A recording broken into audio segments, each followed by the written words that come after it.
Sweet. All right. Good afternoon, my home team, MPI.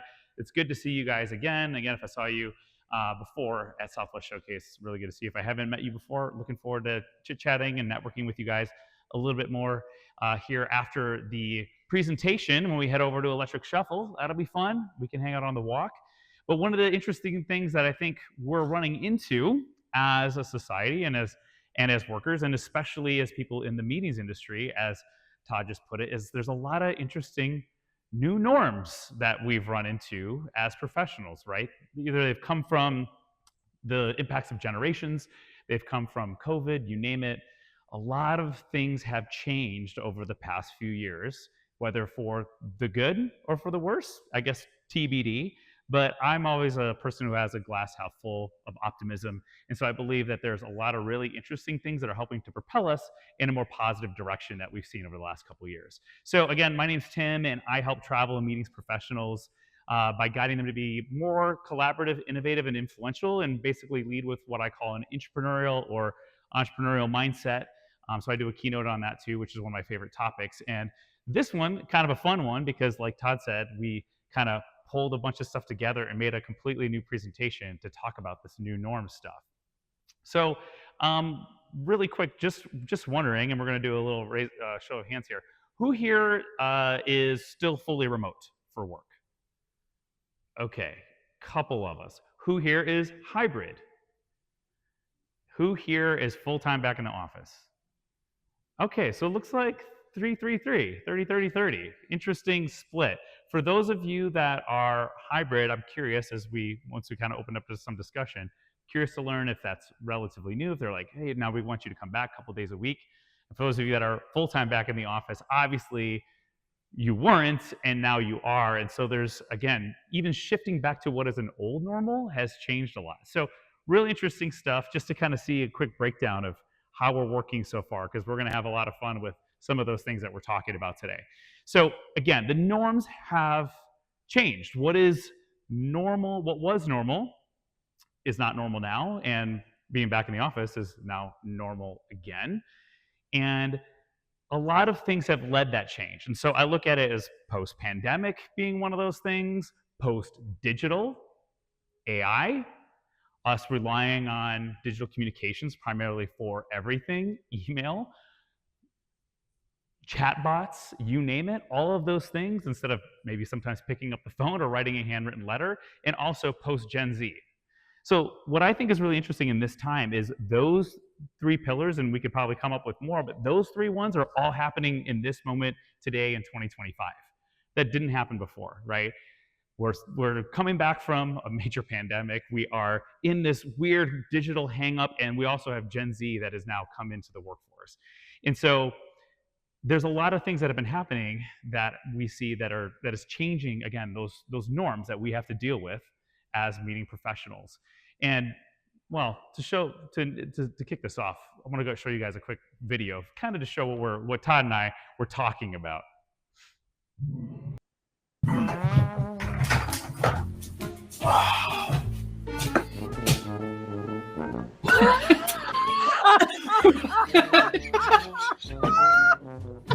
Tony! Can you hear us? Tony! Oh no! Don't, Jen, call him. Oh my gosh! Hold on, I'm gonna text a couple pictures of that. Oh. Oh. Oh boy. What's up? Tony, I can see you in here. We can all see you.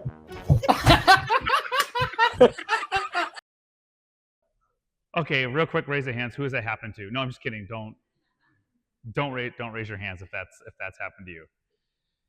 Zoom being one of those things in the post-digital, in the work from home during the pandemic. Again, two things intersected, right? Digital, being stuck at home, led this guy to get a little too comfortable. And I think we've all gotten sometimes a little too comfortable, especially we're in kind of a home office environment. Gosh, for me personally, Todd, I think we've been on calls when the doorbell rings and my dog goes nuts barking at the Amazon guy, or someone comes over to fix a broken pipe, or for me, I get the pool cleaner. He loves to show up at different times throughout the week, and I'm like, will this guy just text me ahead of time so I don't have to schedule a meeting the exact moment he's knocking on my door? This is one of the new norms that we're dealing with. And so I like to kick things off with a little bit of a lighthearted moment. And yes, that was super embarrassing. And I mean, it was embarrassing for the people that he knows at work that recorded it. But why did they put it online? Like, they're like, we're trying to save him. They put the poor guy online. So everything is also online nowadays too. So new norm number one, though, that I want to dig into, guys, is with our Gen Z friends. Do we have any Gen Zs in the room today? I don't think we do. Oh, we have a couple. Oh, cool. All right, guys. So usually when there's Gen Zs in the room, I have to do this. This is a safe space, okay? Whatever we say in this room, kind of like Mexico, Todd, stays in this room. Gen Z, we're not here to hurt your feelings. We're just trying to be real, okay? You guys are good? You're on board? All right. And then we're really excited to network with you and hear about how you are being professional and being a part of the new norm later on, okay? Cool. All right. So got that out of the way. So Gen Z is really, really interesting. And this is what I talked about at the Southwest Showcase for those of you guys there. I did a much longer presentation about this, but there are some really interesting anecdotes about this generation being a part of our workforce. And the number one thing really is that this is the first time in history that we've had 4 different generations in the workplace at the exact same time. That's never happened in our nation or world's history before. And that creates a lot of interesting dynamics in the way that we work, right? We have a lot of different people, a lot of different cohorts. We have to understand their preferences, and technology and the pandemic and all of these things have kind of accelerated this again into this weird nexus of where we have to better understand each other. So I see a huge opportunity for us to do that. And our Gen Z friends that are in the room, they're going to tell us all about their experience and how we can be better as older generations for them, but also how they can be better in the workplace for us. So some interesting stuff that we found when doing some research around this is that according to a survey that was done by intelligent.com, 1 in 6 companies are actually hesitant to hire Gen Z as part of their teams. They're hesitant to do so. They're worried about it. They're like, well, what's this going to be like having Gen Z on my team?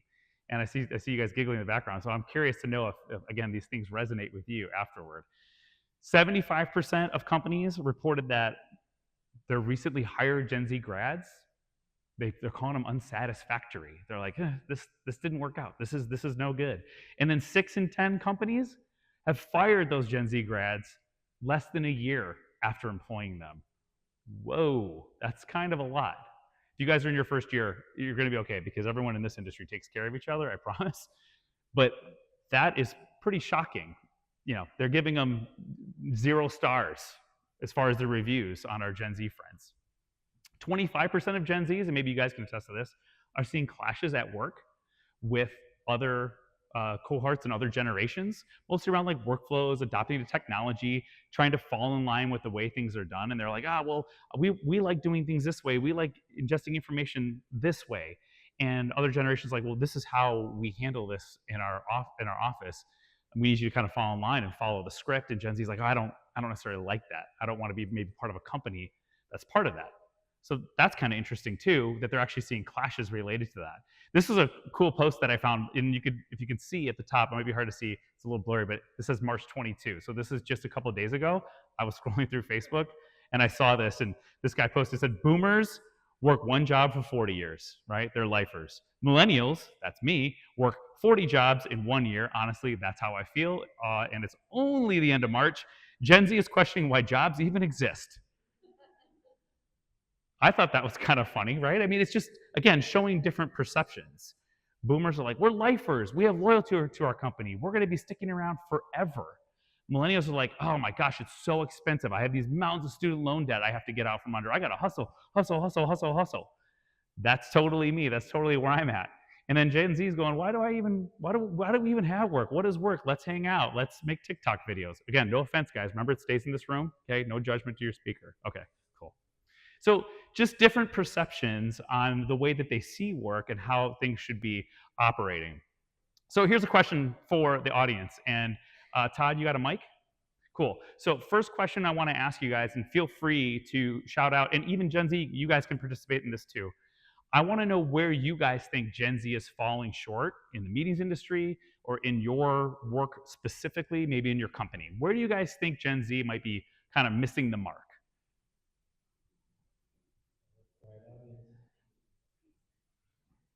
They're quiet at first.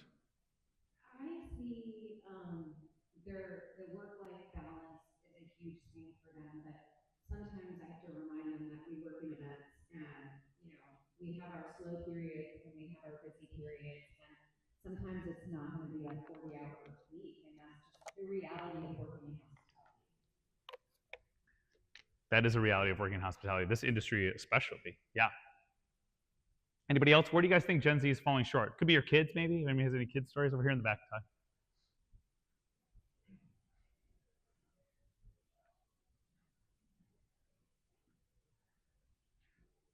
So I'm not actually going to say where they fall short. So I have a great team member. When I first met her, the supplies, she told me she had ADHD and anxiety the first time I met her. That was interesting. She's doing great. We were outside at a conference last week. She got a really bad cold, and I was shocked as Gen X. She literally took off a day and a half. We were paying for her hotel. That was a little bizarre to me. I was like, you know what? This is not the time for us to talk about this. But that was interesting from your perspective of being in the events industry. Oh, interesting. So that was Exhibitor Live, right? How was the show? Was it good? Awesome. Anybody else? Gen Z, what do you guys think? Do you think you're falling short in any way? Or are you guys perfect? We'd love to hear from you guys if anybody wants to.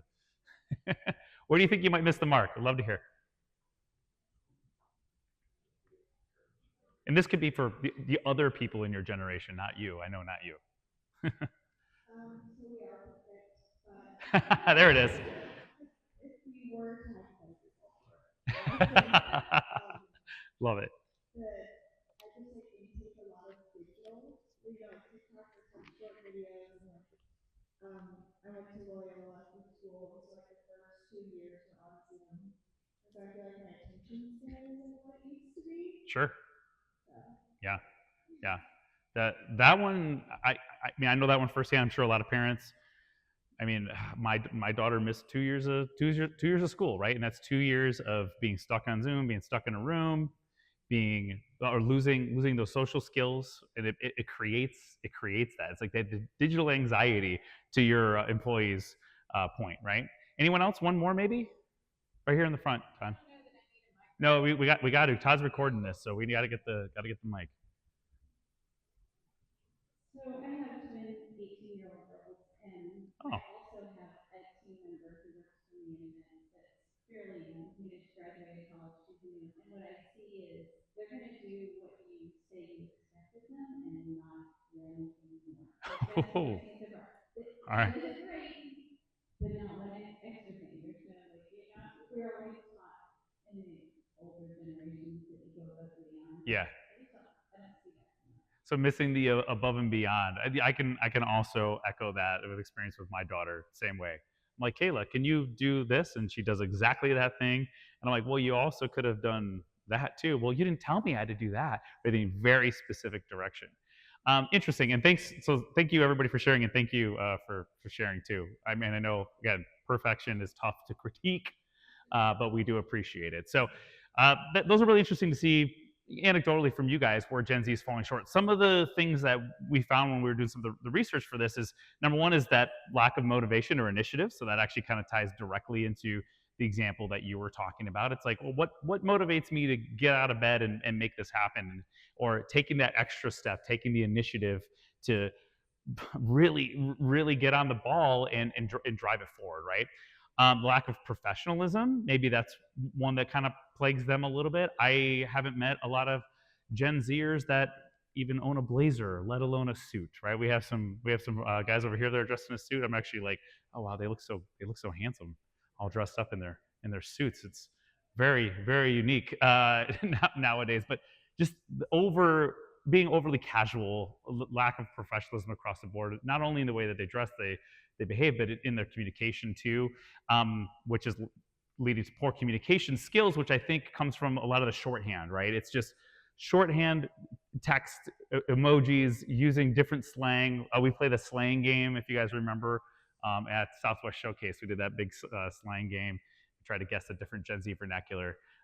That it would be one of those things. Struggles with feedback. So again, you're perfect. How could I critique you in any other way? If I did, oh my gosh, it might hurt your feelings. Some people, say that Gen Z can be, very much like snowflakes. They just melt at the easiest piece of feedback they might get. So it's hard to critique them and give them that feedback. And then this one I think kind of stood out to me, which is the inadequate problem-solving skills, which is I don't understand how this works. How should I practically be doing this? And this is one thing for me as a parent, just preparing my daughter for the real world, going, hey, the real world's going to be scary. It's going to be tough. I need to give you the tools to be able to solve these problems in real time for yourself. So I think these are a few. And that is kind of leading also to why 9 in 10 hiring managers believe Gen Z needs some etiquette training when it comes to professionalism. Oh, you see you're nodding over there. Oh, okay. So maybe you would have said that, etiquette training, as she's wearing a hoodie. No, it's fine. The hoodie's good. It's chilly in here. But gosh, I felt like I needed etiquette training. My dad used to yell at me, put my elbows on the table when I was eating. He's like, get your elbows off the table. Who's yelling at Gen Z to tell them to get their etiquette together in the professional setting? And what I think is really interesting about our industry specifically is because we're in greater hospitality and then producing amazing meetings and events that we do, we a lot of times are doing that for clients. It's very public facing. We have people that we don't know that we have to impress. And so it's important for us to have that certain degree of etiquette and be able to blow people away so that way we get return business, right? Very, very important for us. And so this is kind of a scary thing. So Gen Zers, and when you're talking to your Gen Z friends, you can tell them like, hey man, if you go get some etiquette training, or if you pay attention to this, you put that you've been trained in etiquette on your resume, you're probably going to get hired before everybody else. So put classically trained in business etiquette, and you guys will definitely get that next job. So with these younger generations, though, and I'm going to lump in Gen Y into this too, there are a lot of superpowers that I think we can leverage, right? So this isn't all just dump on the younger generation. It's trying to understand them and how we bridge that gap. So when we look at Gen Y, I think Gen Y, well, they have strong collaboration and team-oriented work, right? My generation, we still had that very much collaborative atmosphere that we grew up in. Older generations did too, but we were able to kind of bring that into a digital sphere and become very collaborative. Experience with change and adaptability. This is one thing I think that millennials are super, super strong at, because this advent of these different technologies all happened when we were kind of coming of age, and so it was things we had to learn kind of on the fly. And then also value-driven leadership and loyalty. They care very much about the values, and if the values are communicated, then they tend to be much more loyal. For Gen Z, digital fluency. So we heard about that, right?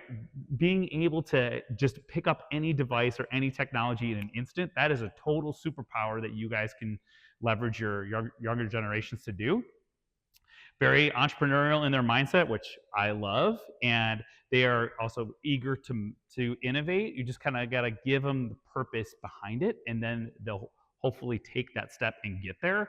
And then they also have a strong desire for authenticity and meaningful work. This one, to me, I think stands out a lot to Gen Z, and you guys might be able to attest to this, but you want to work for a company that you know is leaving the world a better place when you found it, right? Being able to really buy into the company value, the why behind it, the why behind the event, and the purpose.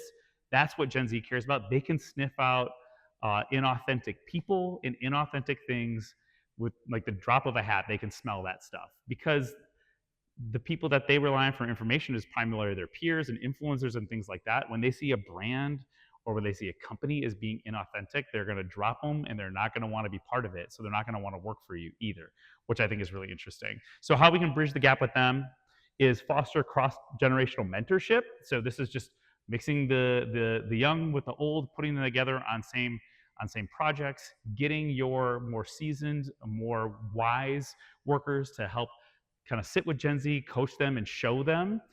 You want to make work and meetings meaningful. So that's touching back on that point that I just made a minute ago, which is giving the purpose, showing them the purpose, really making that on the forefront of all the things that you do. Adapting to their digital expectations is super, super important. So that was something that you said too, which is I'm coming into this and I'm expecting to have these type of tools for me to do my job. And if you don't have them, that's going to be very difficult for them to get their work done. If they're used to using a specific tool set that is very digitally focused, and maybe you don't have that implemented in your company, there might be some disconnect there. Empower employee-led initiatives. So again, Gen Z can be very entrepreneurial if they get behind the mission and the vision. And so you can say, hey, well, you're young and ambitious. Why don't you take on this new project and try this thing? And usually they like to embody that and then kind of run with the ball. And then number one thing is communicating the why. So why are we doing this? What is our purpose? Just make sure that that is behind all of the major projects and the initiatives and the things that you do. And make sure that that core belief that you have as a company, as a planner for serving your customers is well communicated and that they have an understanding of that, because that way they can then turn around and deliver a better product for you. So that's the Gen Z piece. Now, new norm number two, so part of my 3 piece here, new norm number 2 is communication. So my biggest fear when it comes to AI and technology and all these things, people ask like, oh, do you think it's going to take over the world? You know, will we have jobs anymore? What's going to be happening, Tim? What does the future look like? And I'm like, well, I don't have a crystal ball. I try to be as futurist as possible, but I don't call myself that. Anyone who calls themselves a futurist, watch out, you know, because they're just trying to sell you something, in my opinion. But what I see happening and what scares me the most with technology is that this gap here between us and our humanity is only just going to continue to grow. It's already like taking off. And what I mean by that is that it's our ability to communicate, to market, to build relationships with each other in an empathetic way, continuing to disappear, to disappear, to disappear. And I see this in all kinds of examples on things, from people just saying like, I don't even know how to write an email anymore. Let me go to ChatGPT, have it write me an email, copy, paste, send. It's like, well, wait, you need to know who you're talking to. You need to be able to speak to their problem. You want to be able to show that it has your voice, right? We don't want to just rely on technology to do that stuff for us. And once we do it, we kind of start to forget. Yes, it's like riding a bike. We should be able to come to an event like this and still have a great conversation. But the more reliant we become on these things, the more that gap starts to grow. And so my challenge to you guys is to not let that gap grow in the work that you do. You want to keep your humanity as close to you as possible in the way that you're building relationships with people. And so for me, it starts with me putting on my marketing hat. So I am a marketer by trade. I've been doing marketing for 25 years. I do marketing consulting. And so whenever I'm coming about figuring out my communication strategy, and again, how it's changing in today's world, is I want to really, really understand my audience. And it's not just, what's their age? What do they do for work? What's their budget? How big is your event? How many events do you do a year? Great things. But I want to know more about Michael. I want to know more about you. I want to know more about her and what makes you tick and why you are even considering hiring me to help plan your event. And so I ask myself questions like, you know, do they have a family? Do they want a family? What is their ultimate driver? What is the thing that actually gets them up in the morning? Sure, work is exciting, but you're doing work so you can put food on the table for your family. What are their hobbies? What do you like to do outside of this event that you need to put on, customer? What is it that you do on the weekend? For me, I love riding motorcycles, so every weekend I'm going to the races this weekend. Really excited. If anyone's going to Coda, hit me up. I'll be there. That's what I'm doing this so I can do that, right? This is a reason for my existence. What do they believe? What are their core beliefs? Whether that is religious, but also like, what do they believe about the business that they're doing? What are their core beliefs? What is their why? Because whatever their why is, you want to try to match that and meet that. What are their goals and ambitions? Do they want that corner office? Do they want to excel in their role, or are they cool just right where they're at? That's going to help you determine how you need to speak to them. Second thing is then figuring out how do they communicate. And what I mean by that is the vessel of which you communicate to them. As a marketer by trade, I probably get 2 to 3 spam LinkedIn messages a day. Anyone else get a lot of spam LinkedIn messages? Yeah. We don't like the spam LinkedIn messages, do we? It's just like the crux of putting marketing in my title on LinkedIn. Everyone's like, oh, you need leads, you need this, you need that. Great vessel, because yes, I'm on LinkedIn. Literally, I have that tab open all the time, but wrong message. So where do they like to be communicated to? Is it via LinkedIn? Is it email? Is it going to be a chatbot, text message, smoke signals, for crying out loud? I don't know. Like, who are they? Where is the best place to catch them, to talk to them? Sometimes it is still traditional email. Other times, maybe if it's Gen Zer in the room, and we're going to hear more about this in the panel, maybe they like just to have bite-sized pieces over text. They don't want to get it over email. The only way you're going to find out is by asking that question and also looking back and seeing where you're getting the most reception. Because basically your customers, your employees, your partners, they don't want this, right? They don't want to feel like they're talking to your robots on the other end of your phone, or the other end of your email. You want to make sure that you're embodying your brand, you're embodying your ethos, and you are ultimately getting your point and your message across clearly and concisely in a non-robotic way. And this is a really weird picture, because it's like, why are these robots sitting at computers? They are computers, so it's like, it's a little meta. Like, you think they would just have the computers built in? I don't know. I didn't make the art, but it makes sense to me in a certain way, because they don't want to feel like they're talking to robots. You guys know when you're talking to robots nowadays, don't you? At first, there was a little bit of a learning curve. And then now it's like, wait a second, I'm on Verizon.com and I'm upset about my phone bill. And I'm chit-chatting. I'm like, go smell it. You're like, that's a freaking robot. And you start typing agent. And it's like, well, we can help you, agent. But what if you, agent, how about just agent? Just get me to an agent, right? Get people to your humans. This is something that was really cool. Monica, I'll call out an example. Actually, I showed an example of your chatbot, your AI chatbot last week. I showed it when I spoke at MPI Tennessee, and when I was talking about, I was doing an AI talk there. And I had a whole conversation with the chatbot, which was really cool. It said, hey, I can help you with what you need to wear, or where you need to go, or what the weather's going to be, and things like that. And I started asking it questions, and I made a little video of it. It was really cool. But if I needed to get to somebody, it also said, if you need to get to a real human, you can. So being able to get people where they need to go, but supplementing that with the technology, I think is really important. So here's an example of one of those LinkedIn messages. So here's this guy named Joe Singer. He sent me a message. You can see here, he didn't get my name right, first of all. My name's Tim, in case you guys didn't remember. But he said, hi, Scott, I'm the co-founder and CMO of blah, blah, blah, and I do blah, blah, blah, blah, and Tim doesn't really care, blah, blah, blah, blah. So I had to write him back, and I said, my name is Tim. I hit send. I never heard from Scott again. I don't know why. I thought maybe he would at least try to continue, but maybe he felt embarrassed that he got my name wrong.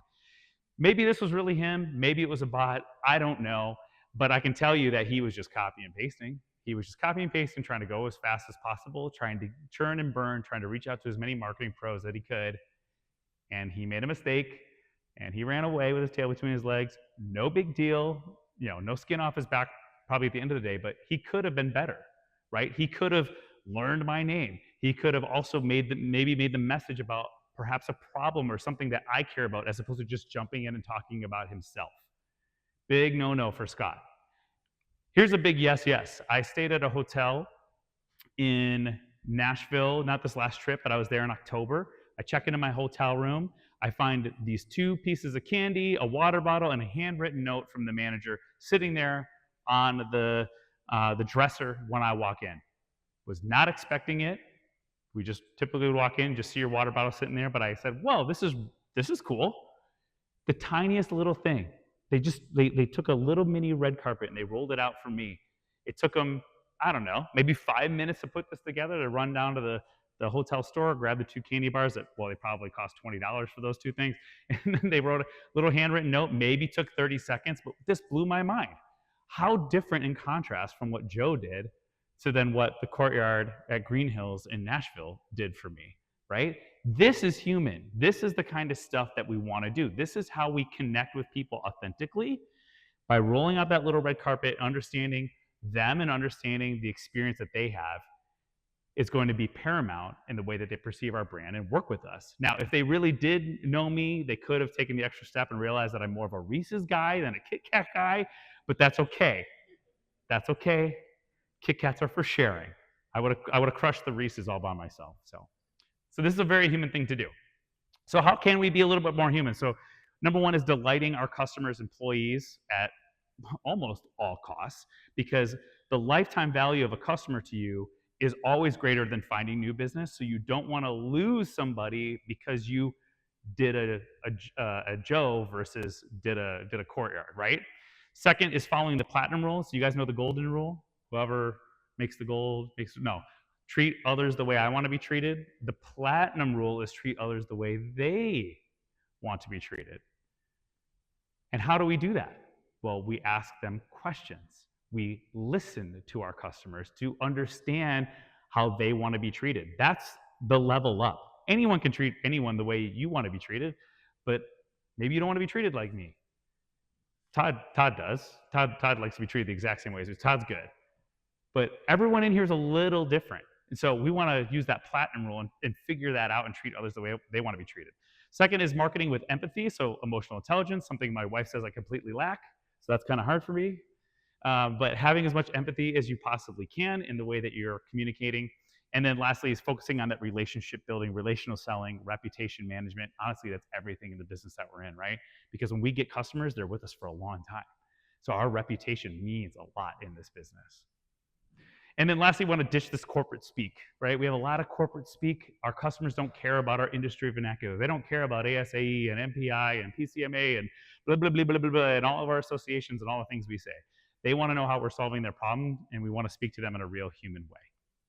So the last norm, actually that should be norm number 3, but it says norm number 2. This is norm number 2 too, is professionalism.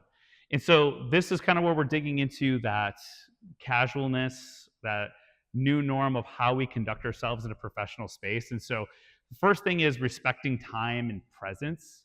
So being even to a Zoom meeting before the Zoom meeting starts is super important. It's already so distracting to be on your computer. You're getting alerts. 9 times out of 10, you're probably looking at another screen, or you got your phone open, or you're doing a bunch of different stuff. That's going to happen. So it's really important that if you're calling the meeting and if you're working with a customer especially, that you're respecting their time and you are glued to that camera. Minimize your own screen so you're not looking at yourself. That is not natural. That's not human for us to be looking at ourselves when we're speaking. If there was a mirror in the back of the room, I'd probably be like frozen right now if I saw myself back there. That's not normal, right? So respect people's time and presence, especially when we're meeting them digitally. Politeness, guys, still matters. This isn't something I think we have to really teach people down in the South, right? We're good at this, darling. We're really good. But if we go up to other places in the country or people in other industries, it's something that we have to make sure is still understood. Going back to our communication style, we want to be polite, even if it's short, even if it's quick, even if it's on a text message.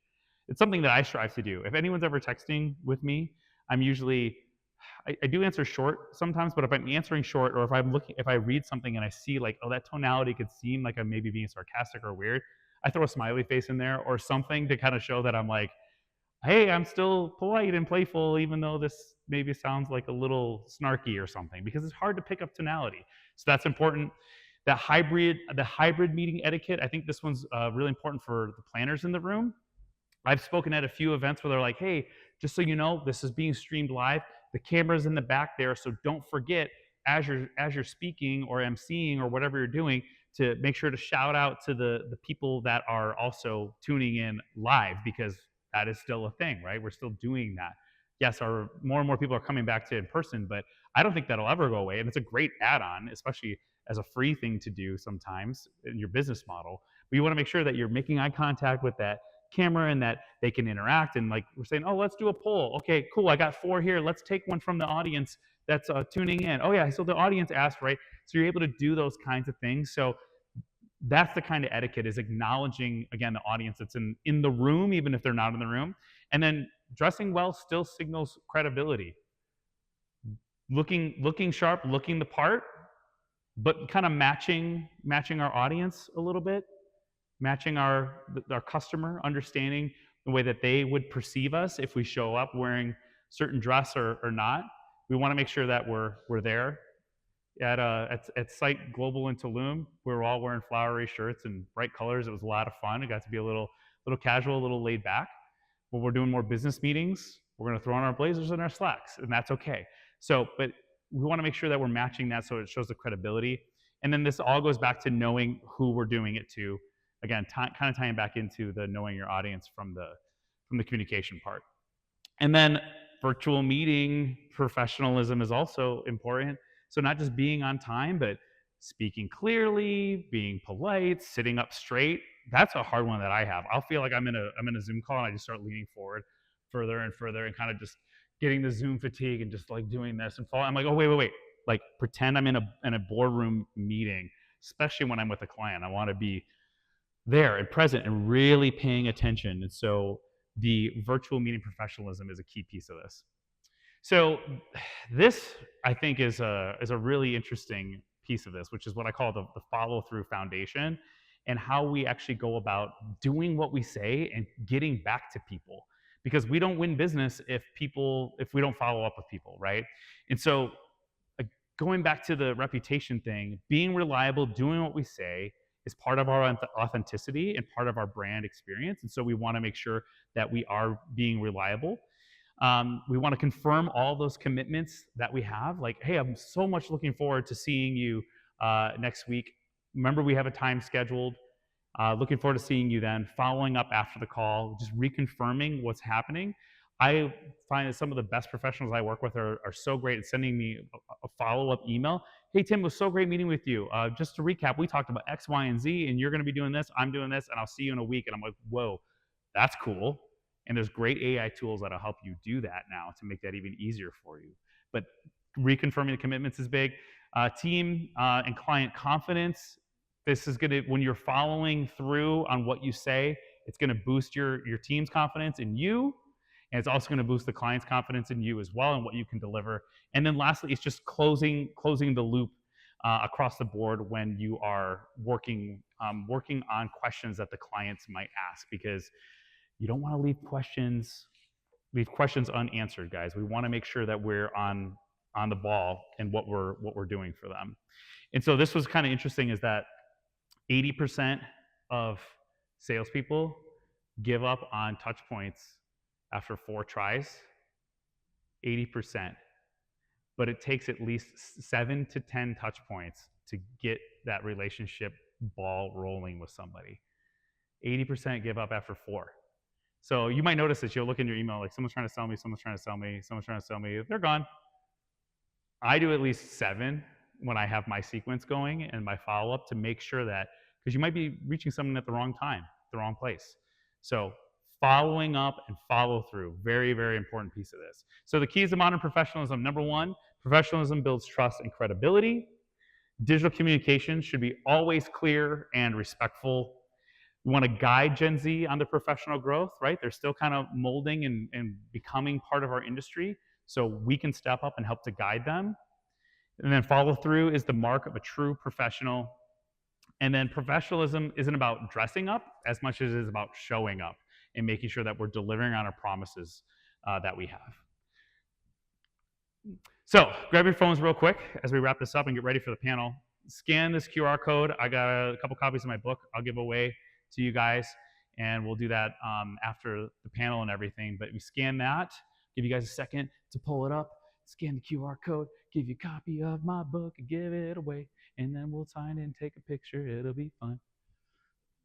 So my book is called The Marketing Starter, and it's about how business professionals, but especially those that are in the event and marketing and the marketing sphere, can use and leverage an entrepreneurial mindset to accelerate their careers, be able to do more with less, rally people around them, and ultimately drive better outcomes. And actually, this week is my 3rd book anniversary. How about that? It's been out for 3 years already, and I'll be got to send out an email next week to try to re-engage my audience, because it's all about how we communicate, right? So I'm going to leave you guys with one more video before we bring up the panel. How the agreement is going to work, and how. Jason, I'm on an important call, but can you please go out?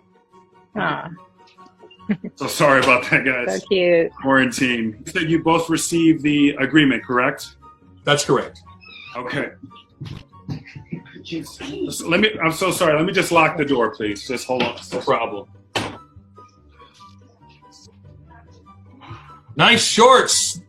Nice shorts, Josiah. Oh, oh my goodness. I'm so sorry. This is embarrassing. Please forgive me. It's no problem, Josiah. No problem at all. Oh, with the shorts. That is hilarious. Use an Coronavirus. ironing board for a table. Oh, wow. TikTok. I'm more TikTok as well. All right. What do you guys think about that? Was that helpful?